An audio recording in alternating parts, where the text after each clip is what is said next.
Welcome to the Wayne Bennett Podcast, celebrating West Virginia's people, places, and the culture of Southern Appalachia. Now here's your host, Wayne Bennett.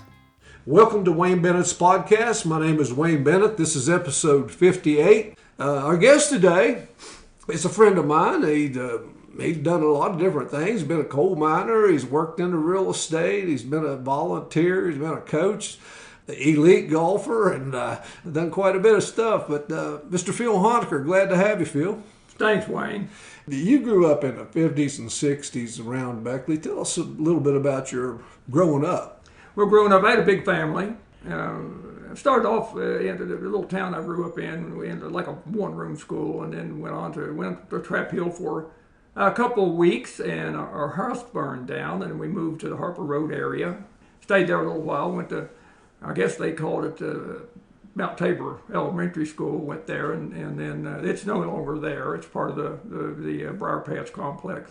Went to Skelton, lived there a few years, and then my dad bought a little farm in Prosperity, and that's where I mostly grew up. That's where my high school years lived in Prosperity. Did you go to Cranberry School? Went to Cranberry School, yes. Then Wayne, you go there to the 8th grade, and that's what all the elementary schools, and then went to 9th grade at Beckley Junior High. What did your dad work in the mines, or he said he had a farm? Well, we had a big family.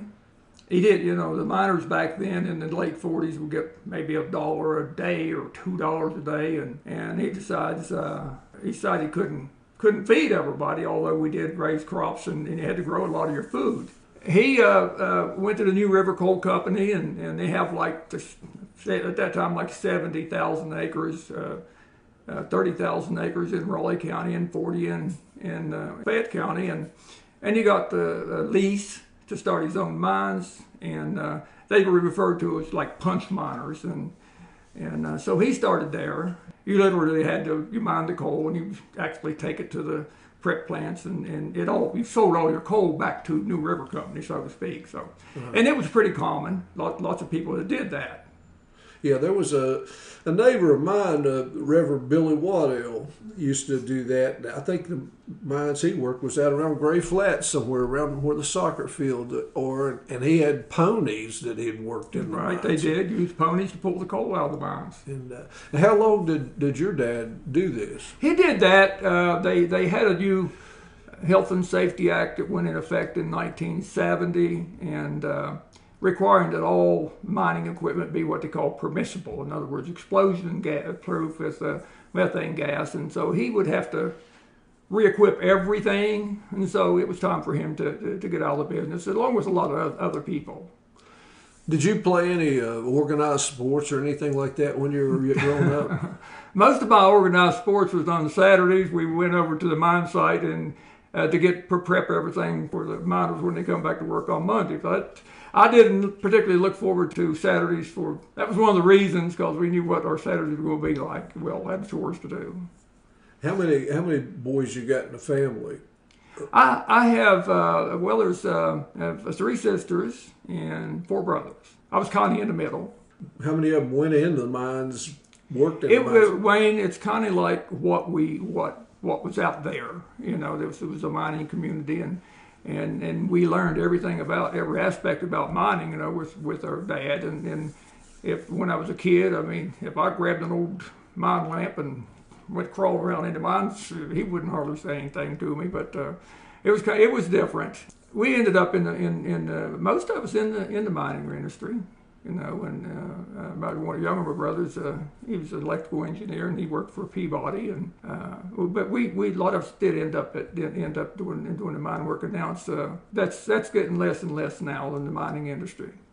As you're growing up there, what did you do besides working on helping your dad on the weekends? What kind of recreation were you involved with? When we lived in Skelton, I got to know all the guys there, and we made up our own games. We'd go, we'd climb up in trees and swing from one tree to the other. We were careful not the kind of trees we get, and we knew which ones the limbs would fall out on, and so we had stuff to do. And one summer there, where everybody built their own little stilts, and and we'd walk on stilts down in the road, and then one summer we would get old big 50-gallon barrels and walk down on them, and we kept busy when I lived there in the Skelton area. So you were one of the Skelton Skulls. That was the term we used. We created the Skelton Skulls, yes.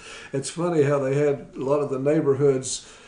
There was the Raleigh Rangers, the Skelton Skulls, and the neighborhood I grew up in, we gave ourselves the name. We called ourselves the Klaus Street Pansies, and that was our choice. But every neighborhood had a name. I can remember the Skelton. They used to have the tipple there and had the smokeless coal. You went underneath the belt, I guess, when you went out towards Skelton, which was Valley Drive at that time.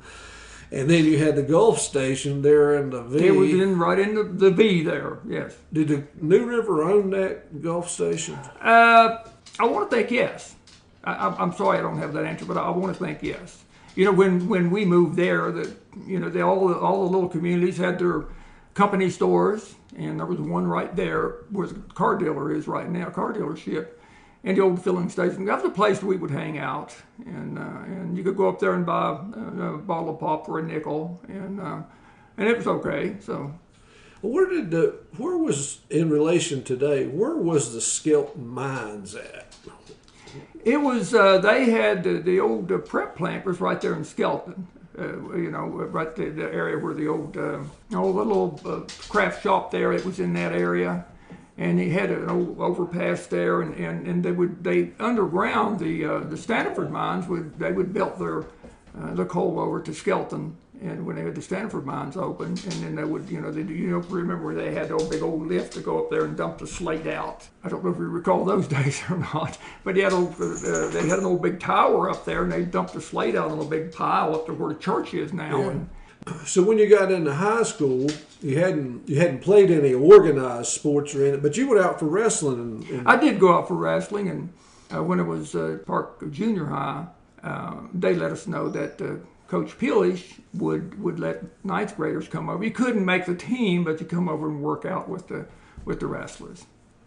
And so you were in the class of '65 at Woodrow. Yes. And that was they won state basketball championship. They did. There. Yes. And there were some guys in that class: Ron Kyle and Fred Lewis and Bill Stone. Yes. There was some pretty good athletes. Well, that's I got to know Bill there as much as anywhere else, and he worked with you. So yes.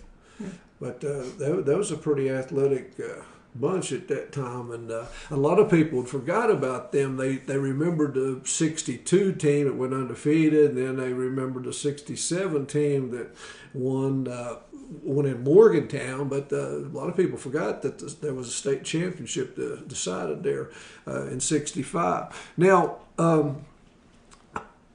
you remember those places like Tony's Dance Land and all them places when there were you growing up, or where Hobby Lobby is now? And I remember a little place where we would go on Sprague Hill, we called it there, and it was a little place we'd hang out on Friday nights, a little teenage-like place, and we looked forward to that. You know, when you're in school, your favorite day of the week was like Fridays for some reason or another, and then that's where we just hang out there. Look forward to Friday nights. Now, what kind of music or stuff did you listen to back then? Did you listen? Well, most of it you could make out the lyrics, but nowadays with the electric guitar and things, now it's a little different to trying to make out the. I don't hear as good as I used to, but yeah, man, my sisters were big into music, and if there was a new recording came out, they would go straight and buy it, so they listened to a lot of music. And did any particular kind of country or rock or anything they preferred? Well, probably not country as much, and then I heard the tune, "The Lion Sleeps Tonight." My sister, they played that on and on and on, so that's one of them kind of stuck in my head, and so that's back in the '60s. Now, when you graduated, what did you do then? What then after graduation? We went after I graduated. While I was in school, the Deering brothers, they had an old prototype thing that was literally building that would put underground telephone cable. Now, I think Mr. Wyatt Rick Wyatt's father. He was CMP Telephone Company, and Jimmy Deering developed this thing, and they brought it to vocational school to weld it up. It's lots of metal and stuff, and big long bars and stuff, and it went on the back of a little case bulldozer, and he brought it up there, and myself and Jerry Hickman did all the welding, and he came back later on, and they wanted me to work there while I was in high school, and so they kept me busy doing that, so I was able to make enough money to get an old car, and so I did that there for about a year and a half. And then is that when you went into the mines, or after? No, I didn't go into the mines until I worked in Virginia a little while, and I worked for Vasilio and Grogan in a little shop called the Welding Shop. And it seemed like every job I had, I was paid $1.99 an hour, and then I heard about a mining opening and wanted to have an interview and down at Clear Creek, and started off with $4.05 an hour, and that don't sound like a lot of money. It wasn't any money, but it was 1969, and I started to work there. We pretty much knew what to expect when you go in the mining industry and what has to be done, and it takes everybody's effort. And so I went there, and then the guy that was over the welding shop, he asked me, Dewey Sparks, and he wanted me to stay there. And I told him, I said, we have the health card when you work at the mines, and I said, we plan to have a family, and so I need that health card. And then the pay was better too. Lots of opportunity for overtime. Was this one time you met your wife Glenna, or have you already met her? We were a year apart in school, and I didn't know her, and I had a little Corvette, and I was circling Pete and Bob's drive-in, and she had a new 68 GTO, and I said something stupid, I think. I said, you want to race that car? And she just rolled the window up on me, so that probably wasn't a good answer. But I got to know her a little after that, yeah. I'd like to have them cars now. Well, that old 67 Corvette, it was a little yellow one, and there was another one, and Freddie Blackburn had one, a yellow one, and he had the big engine. I had a smaller engine in mine, but there were two yellow Corvettes at that time in Beckley. Was there anybody in school or when you were going to school or early life that you think might have had a greater influence on you, or somebody that might have influenced you, something that helped you along the way or gave you a little push or a good example, maybe? I went to vocational school, and at that time my dad was still in the mining business, and I thought, he thought, my older brother Tommy he's an electrician, and he decided he needed a welder, and so I went to vocational school and got my certification there, and there was jobs everywhere for welders then. It's just everything was built in America back then, so there's lots of jobs available. I think it was 1965 when I told Frank Deering that I was going to go to work at the old FMC Corporation. And it's in Charleston, and it's old big buildings there, and they made railroad cars to pull coal. They rebuilt old Army tanks and put bigger turrets on them and bigger shell, bigger barrel, or whatever you call that thing. But and then they also made Army personnel carriers and what they call mortar carriers. And they're made out of aluminum. They were a big old thick 2-inch aluminum. They were amphibious, and so I worked there. I worked there for a few years. Well, how'd you end up actually in the mines? I mean, how? Well, when that place, that's when they closed the FMC Corporation down. That's when I went to Vasilio and Grogan. Oh. And I stayed there about all of '68, and then I went to work for the Consolidation Coal Company. And I think I started there in October of 1969, and I worked there actually until they closed the mines. Was that at Clear Creek? They call it, Workman's Creek. I'd go drive over Spruce Mountain for 25 years, go down to Sam Branch Road or Dry Hill Road then, and go over the Windy Mountain. Were you primarily a welder, or what did you do? I started there as my job was called electrician helper, but what I liked doing, I liked welding. It was a big part of what I did, and I took night classes and got my electrical certification at Beckley College, I guess is what they call it then. and so I was a little electrician. And the last job I held was fire boss job, and you do have to have what they call bossing papers to do that job. It's like the unions wanted someone in the union to have to do an inspection of the mines, and so that's what the fire boss would do. Now I know you've done a lot of volunteer work over the years, and one of the volunteer jobs, of course, you had to pay your dues like everybody else did in Little League, coaching Little League. And we had a team, it was a minor league team, 9 and 10-year-olds, and your sons and my son John played on that team, and I was helping. Goose Webb was one of the assistants, and then you were the head coach, and I'd helped some. I was still playing a little bit of softball, and couldn't be there as much as you guys, but you were kind of like you carried a backstop in your truck. I carried I made my own homemade bases, and I went all in on it. It was fun, and I got to know a lot of the kids, and I heard Coach Barksdale talk about Larry Hickman, and I had his dad Jerry. We've been lifelong friends, and Larry was something else. And I don't think you could hit a baseball past him. And he just lived like a vacuum cleaner, and he was a really good kid. He was about the happiest kid I believe I've ever been around. He was the happiest, funniest person to ever hang out with, and he was real cool. And he played basketball for Coach Barksdale. Yeah. But he was an outstanding baseball player. You couldn't strike him out.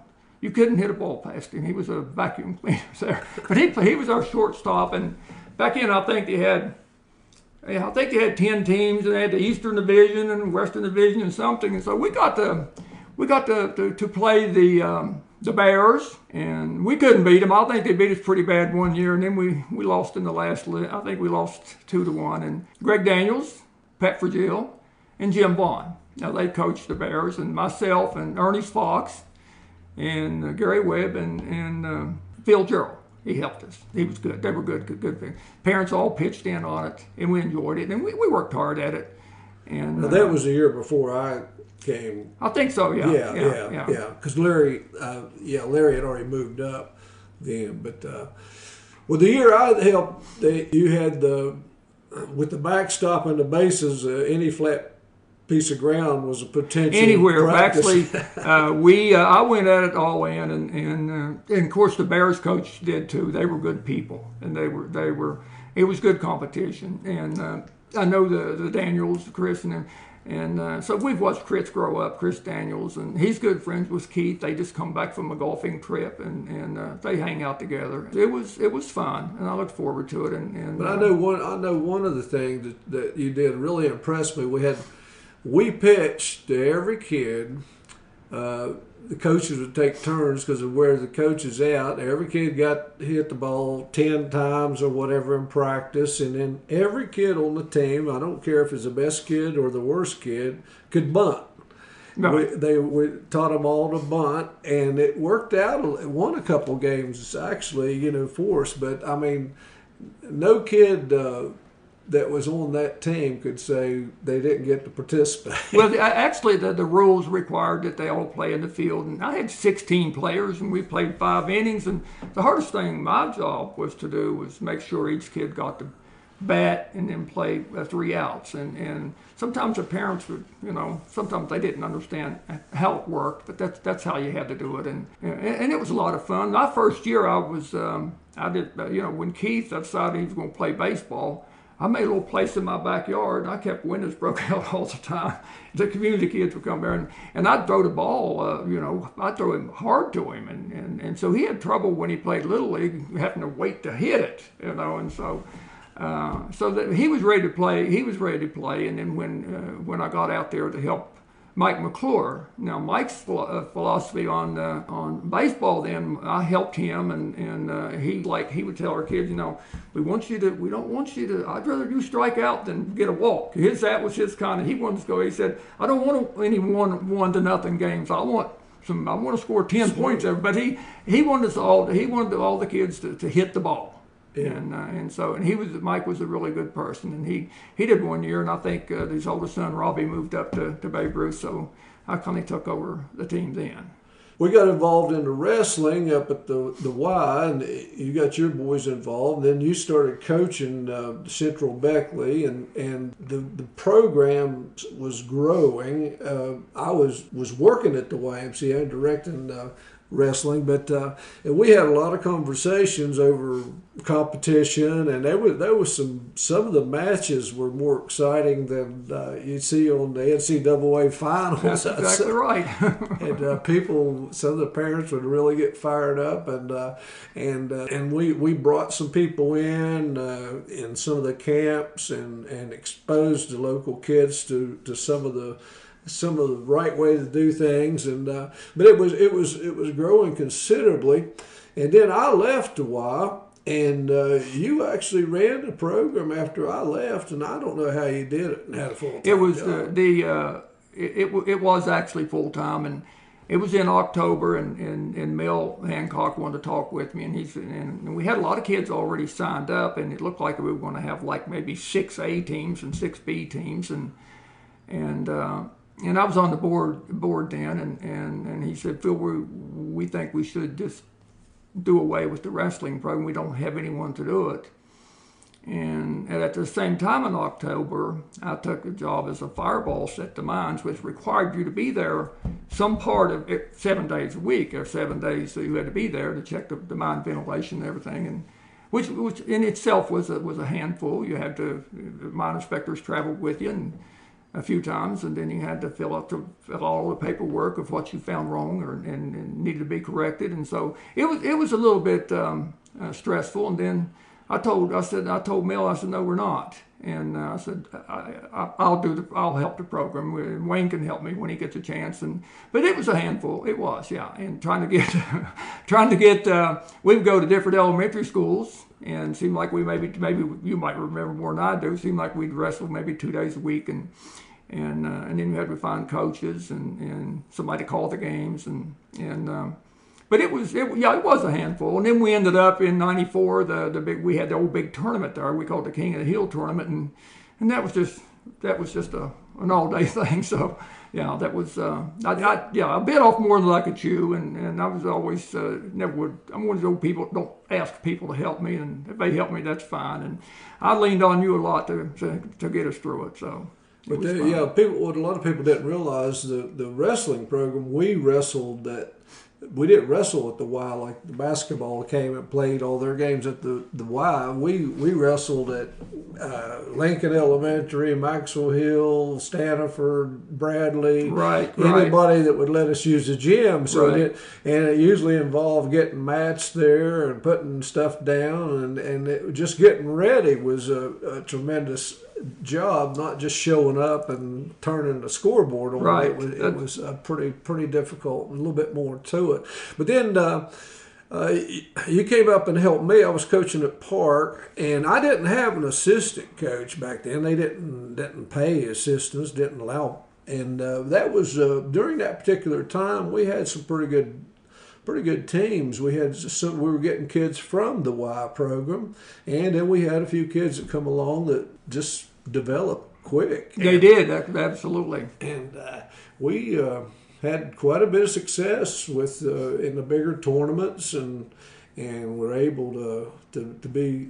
Things went well for quite a few years. Sure did, and I look for it. It's a big part of my life and your life, and our sons did okay. I think 1989 that your son John and my 2 sons, they all runners up, and so I think we finished 5th in the state that year, and it was fun and a lot of memories. Getting back to the youth program, when I'm like, how am I going to get this mat and where we're going to wrestle? And Lester Vault was a godsend. He was like, I'll be ready, I'll help you. And we wrestled down at Bradley a lot. They had their own mat there, and so didn't have to carry a mat around. And he was wonderful. And we stay around and help clean up everything when we'd finish up. And yes, he was pretty special. He would always be accommodating. Of course, and of course now the youth wrestling is that was kind of the pioneer days. Now it's grown, and every little community and every area has a pretty good sized wrestling team, and you can tell by the success in the high schools. The local high schools have done quite well around here. And I think Independence has won 4 state championships in the past 10 years, and a couple runner-ups. Greenbrier West has done well, and Woodrow Wilson is kind of turning around too. And I think the youth program has paid off tremendously. But a lot of good memories, a lot of interesting things, good and bad. But what we run into. But I will say this. When you helping me, it kind of kept me settled down, because it's nice to have somebody else that's got different thinking. You got if you got 2 people that think exactly alike, you don't need one of them. But so you always had the good ideas that maybe I hadn't thought of, and it turned out that we worked out good. It did. It was a lot of wonderful years. And I remember sometimes when the kids would mess up a little bit, and you'd get on them a little bit hard, and you'd come over to me and say, I need you to soften that up a little bit. And so I'd go over to the kid and I'd say, now, Coach just can't do stuff like that. You're going to get us all in trouble. I'd kind of soften it up. So, you got to have the good guy, bad guy. Yeah, and we worked good. That worked out good for us. But I think Park still has a few records here and there with performances in a couple of the bigger tournaments, and so it's nice to win too. But during this time, where did you learn to play golf? You picked up golf when you was young, didn't you? Actually, I didn't pick it up when I was young. I called my friends, and that I grew up with, and Larry Hick, Jerry's brother Larry, and I called him and I asked him when we wanted to go fishing. We go down the New River and fish, and they had started playing golf around the early 1970, probably 71, and nobody go fishing. And I said, I'll go over there. Went over to that old place over at, what they call it over there then, over at Cool Ridge area. What did they call it? The Rock Pile. Well, they Rock Farm or something. They had names for it. But Lakeview. Lakeview, that's right, Lakeview. Unlike the Lakeview in Morgantown. But we played there, and I just went along with them, and kind of got hooked on it. I was just following around to have somebody to talk to, and Jerry Hickman hit a drive on number 1. He got a 7-iron out, and he missed a green, and he said, you want to try to hit one? And so he gave me a 7-iron, and I knocked it on the green about 4 foot in the hole, and I thought that was too easy. And I do remember, and this has followed me ever since, I had a little straight uphill 4-foot putt, and I said, the hole's not big enough to make, and so that's kind of been I think that when you first time I hit a putt, I thought I couldn't make it, and it's followed me my whole golf time, so I'm not known for a very good putter, so I work on it. Now, after you got out of the mines, you started selling real estate and did pretty well on that. I got out, and I could have transferred to another mines, and I thought it would be downgrading. So no, I'm not going to drive farther where I'd have to go somewhere else. And I had 25 years in. And I don't know, Jerry came up to me, Jerry Zafratis, he and Kathy were shopping. I got laid off like on the Christmas Eve, and I ran into him. Now, Jerry was taught Keith and Michael, he was their driver's head coach, and they both wrestled for Jerry and Rocky, and I ran to him, and he said, and Jerry said, hey, Honaker, you teach me how to play golf. I can do some deals out on the golf course, and you might want to dabble in real estate and get you licensed and dabble in real estate. I said, I'll do more than dabble in it. I said, that'll be my next career, and so that's how that started, and I went to the classes right in, and so I went right in straight into the business, and a little bit of a challenge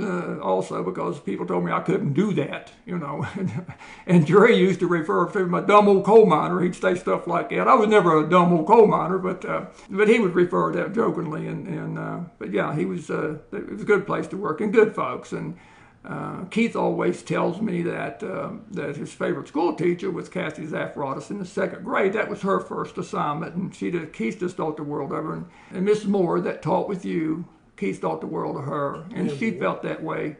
I've talked to her when she had grandson, Tommy Two's son, they were going out there and taking over to Coal City at the old Stoco, going to a football clinic, and we'd talk every day. She was a wonderful lady. And I had the COVID thing. I didn't get to go to her services. And I think you told me you lost it or something. But Keith really liked her. And I think you taught close to her, didn't you? Yeah. I taught right beside of Pam Moores, who we were talking about. And right. she was an excellent teacher and a real good person. But how long were you in the real estate business? It worked out about 15 years. Wow. I just woke up one day and got my broker's license and was kind of considering, going my own way there. And then I realized it's Kathy and Jerry had a hard day. We're trying to run a business and both teach schools, and it just takes up every minute of every day. And my wife was retiring, and she said, let's just both retire. So that's what we decided to do. Yeah. Have you got any advice for somebody that starting out in life? Anything, information or anything that you've learned that you would? If you get called a workaholic, there's nothing wrong with that. And my two sons, when they were growing up, I had chores I expected them to do, and so it worked out good. And Michael lives real close to, you could almost hit a golf ball where he lives from your house, and I tell him, why don't you ever slow down and take a break? He's always working on something. And Keith's the same way. He's real delicate. He works over at Glade Springs. He's been over there 20 years now, and I'll watch him jump off a cart and go pick up a beer can or cigarette butt or something. So he works hard. We go. I tell people, nobody can tell you how hard to practice. Nobody can tell you how hard to work, and always keep a positive attitude. And when you and I coached together, we planned to win. We planned to be successful. We wanted our wrestlers to be successful, and hard work. That's the key about anything. Well, you remember this quote? A man prepared has fought half the battle. I think that's very good. Yes. Yes. That was a quote that was underneath your high school picture in the yearbook. So you've lived by it. I mean, a man prepared has fought half the battle. Phil Honaker, what's on your bucket list? What's something out there that you haven't done, or you'd like to do, or go somewhere, or? We talk about that. Glenn and I talk about that, and I said, well, we're young and healthy, and the young part's going away quickly. And do you want to go somewhere, or travel, or go out west? And I said, I don't want to get one day where we can't go, and then have regrets, and not particularly. Yeah, just grandkids are everything. I spend all my time. I either talk to them or text them just about every day. And Keith has 3 daughters, and oldest one's 18, and so we're around them a lot and do things with them, and vacation with them also. So it's a lot of fun. I look forward to it. Yeah, when they're active like that, they keep you busy just trying to. Keith's girls all do 2 different sports, and so I think they're going Friday. They're going to run track down at Lakely Field, and Chloe wanted to make sure I was going to be there, and she's the oldest one, so. Yeah. To keep you busy. Well, listen, Phil, our time's about up, buddy. We're gonna have to get you back sometime because we got. Well, I want to. We got some stories we can tell that I think we can keep them on the air. But I would like to share a few stories with the people there, so I'd love to have you back. Well, we'll try that, and I particularly liked your Bobby Bolin when he talked with Bobby, and then the coach, we talked to Coach when he was doing basketball. He was wonderful, and actually when he came to the Y to make his presentation of what he wanted to try to plan and do, he might not know that, but I was what Bob called me the chairperson of the program committee, and when he went to Bob Bowling, he said, well, you got to go to make a presentation to the program committee, which was me and Mark Lilly and Becky Aliff. And Bob's attitude, well, this I think what Barksdale wants to do would be good for the community and good for the Y. And Connie wanted us to, and I was kind of in awe of him anyhow, and I didn't tell Coach Barksdale that I paced the floor chewing my fingernails when they played that championship game, and I got to know Dave, I got to know Baines Surratt really well after that. He did some real estate appraisals, and so very humble man, And you know, he didn't even want to talk about it. He said that was fun days, and that's like it. A very, very good person. Got to know him. He's a very good person. Yeah. He was. He was a pleasure to work with and talk to. But okay, well, glad you came, and we'll get you back. And anyone else out there who'd like to be on our show, just you can email me at awbennett50@gmail.com, and we'd be glad to have you. And remember, if you're not dead yet, you're not done yet. Until next time, God bless you.